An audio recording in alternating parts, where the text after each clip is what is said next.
What's up, everybody? It's the Digital World Podcast. We're back at it here with the 30-year Treasury yields. And like I said, right now I think we're in a consolidation phase. I think a lot of people, and I actually recently had a conversation with someone who sold their house, um, and they were concerned about where the market was going. And they were able to get a buyer, right? He was able to save um, tens of thousands of dollars by selling the house by himself, right? Um, he just had to make sure he crossed his T's, dotted his I's in the transaction. But he had noticed that the house values were dropping around his area. There's a lot of price cuts. And so he was able to um, kind of negotiate, right? Get the house at a point where the buyer could afford to get it, but he wanted to sell his house before further price cuts were taking place, and I think that is the state of the market where right now a lot of people, a lot of sellers, right, putting their homes up for sale, and they're seeing these price cuts take place, and now with this gentleman having sold his house that he lived in for several decades, right? Um, there's a lot of profit to be had in that house.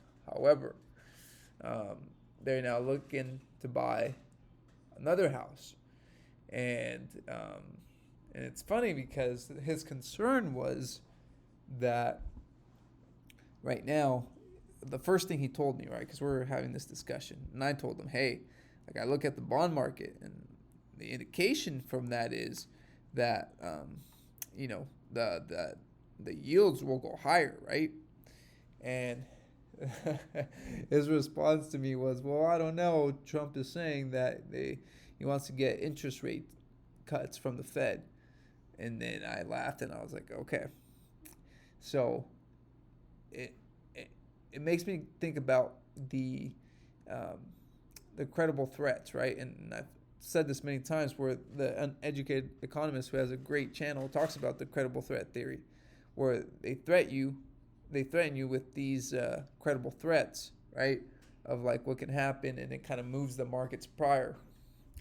And so a lot of people who stick to the mainstream news and what's happening and what's being said are basing their decisions based on um, the coverage, right?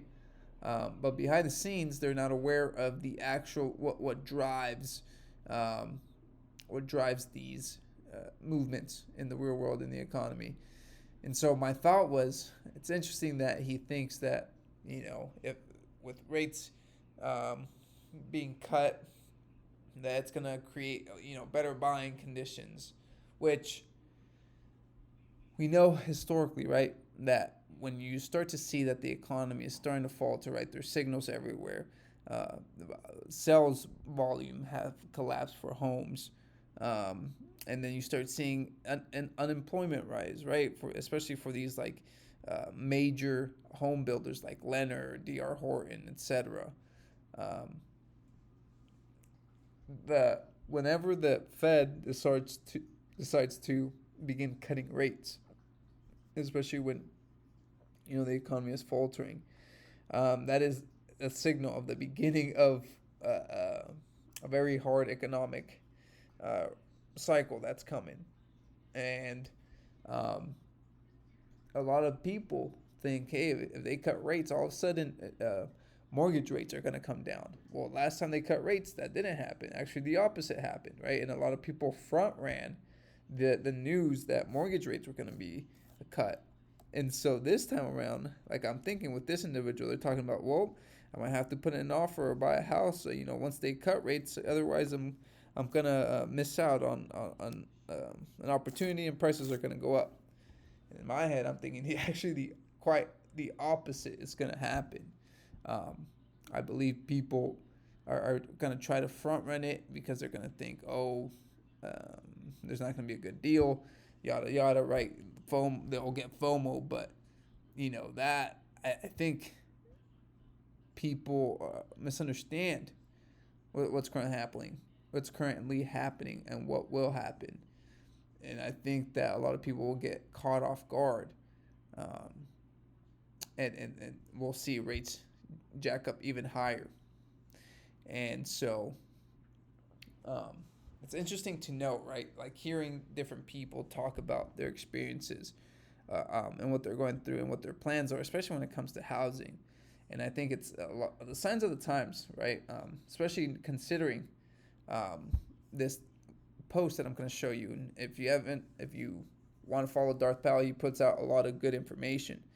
And I think that what's happening right now, you see these home builders posting a lot about job cuts or sales volume, right? That their quarterly earnings are not where they should be. And so what we see here is that we have collapsing sales volume.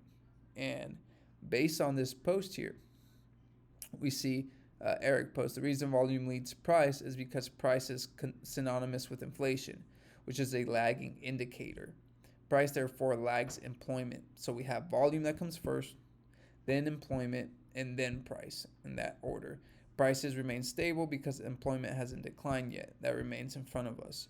There's significantly less lag for real home prices for this reason. And this was in 2023. Fast forward, we have collapsing sales volume, right? We have rising unemployment.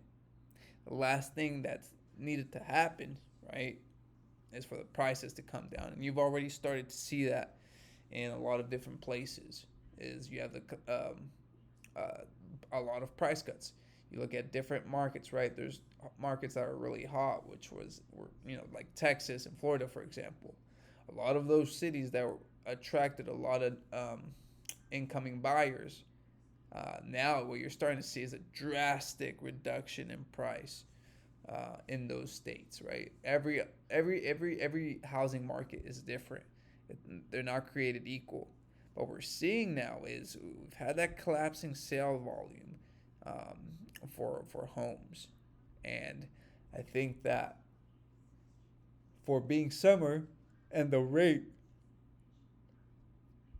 at which housing sales have slowed down, it's a signal, right? And I think by this time next year, it'll be very obvious, especially for the sellers, what is happening right now.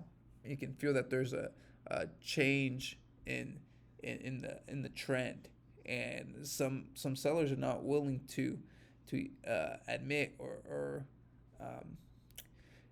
realize, they're failing to realize that there's been a shift. And I think a lot of people will be in for a rude awakening when they discover that the amount of buyers definitely has not kept up with the amount of homes that are put on the market. So that being said, I think we should be keenly aware of what's coming in the next year, and so forth and so on.